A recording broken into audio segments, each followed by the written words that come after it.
บียร์ใส่บาตร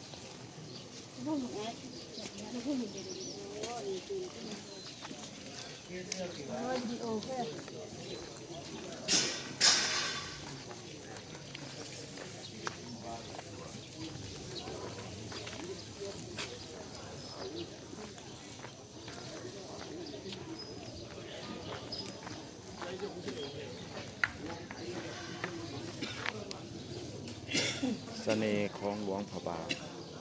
นั่นก็คือการใส่บาตร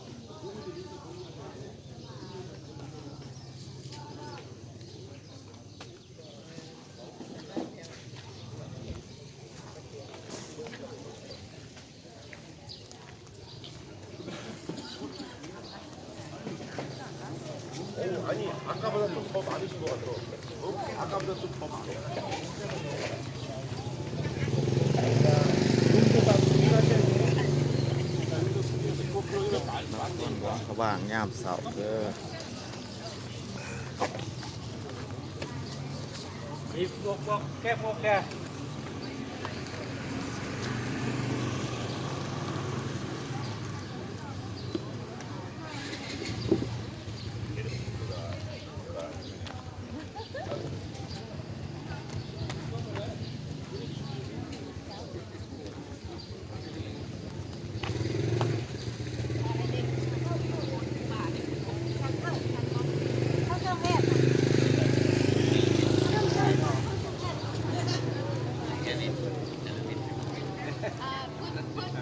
Put the things in your hand and make a wish way.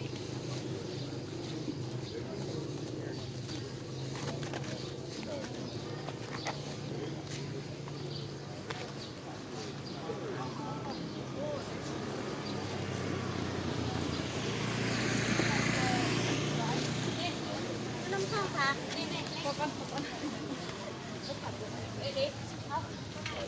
เอาได้ไหม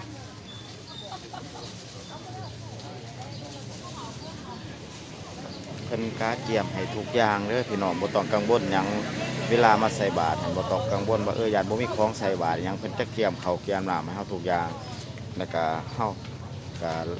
ได้ครบทุกชุดเลยในการใส่บาตรเนาะเพิ่นจะมีทุกอย่างให้เฮาเด้อโอ้ย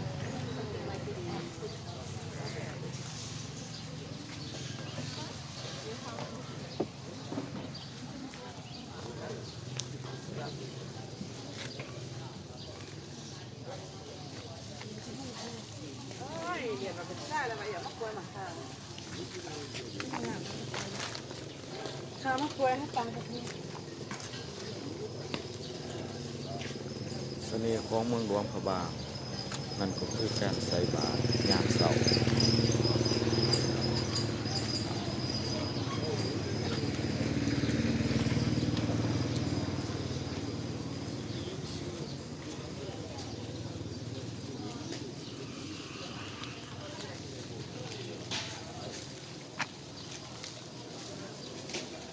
ฝรั่งเพิ่นก็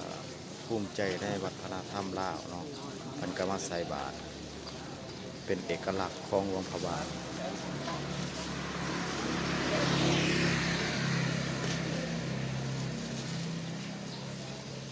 เดี๋ยวอะไรคนเห็นกระทายที่นี่เนาะ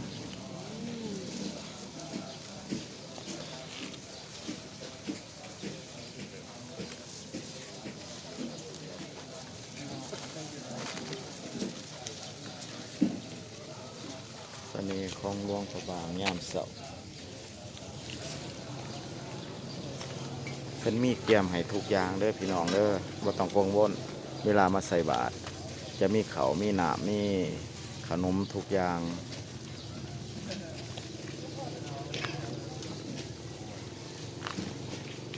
กล้วยหาวบอมะกล้วยเอาเข้าตุ้มบอตัดเจ็ดเลย โดยว่าเป็นหยัง เข้าท้ายเด้อ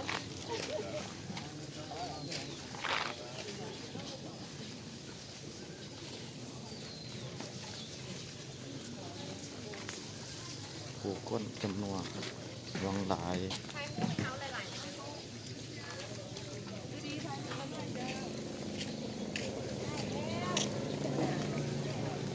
เ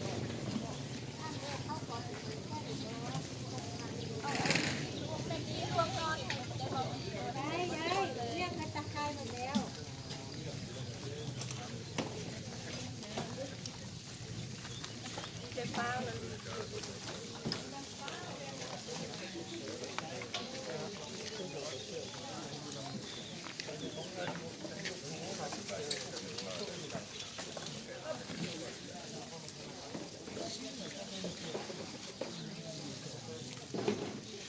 อบใจเด้อบรรดาทานเด้อ